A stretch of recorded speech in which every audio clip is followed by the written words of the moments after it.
Programang ito ay rated SPG. Striktong patnubay at gabay ng magulang ang kailangan. Maaaring may masiselang tema, lengguwahe, karahasan, sexual, horror o droga na hindi angkop sa mga bata.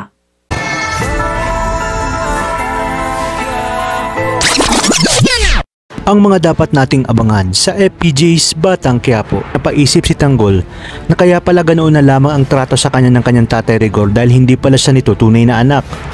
Palaisipan naman kay Tanggol kung sino ang kanyang tunay na ama at kung saan niya ito makikita, kaya naman umaasa siya na makukuha niya ang sagot sa mga katanungan niya sa kanyang nanay Tess. Sa kabilang banda, hindi na nga mapapatawad ni Tess itong si Rigor dahil sa ginawa nito kay Tanggol, dahil hindi niya lubos maisip na kaya talaga itong gawin ni Rigor sa anak niyang si Tanggol. Kaya naman sinulsulan ni Tinding itong si Tess kung ano ang dapat nitong gawin. Naiwan na dapat nito si Rigor, ngunit hindi nga pumayag si Rigor. Sinabi nga ni Tess kay Rigor na kung hindi man umano ngayon, alam niyang balang araw ay pagbabayaran ni Rigor ang lahat ng ginawa niya kay Tanggol.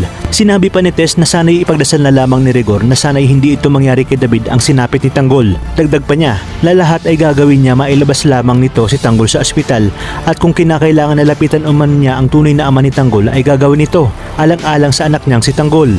Tinawanan nga lang siya nitong si Rigor at sinabi na baka nananaginip lang umano ito ng gising dahil matagal niya na umanong napatay ang ama ni Tanggol. Hindi na nga sinabi ni Tess kay Rigor na nakita niya si Ramon nung minsan sa pwesto, kaya alam niya umano na buhay pa ang tunay na ama ni Tanggol.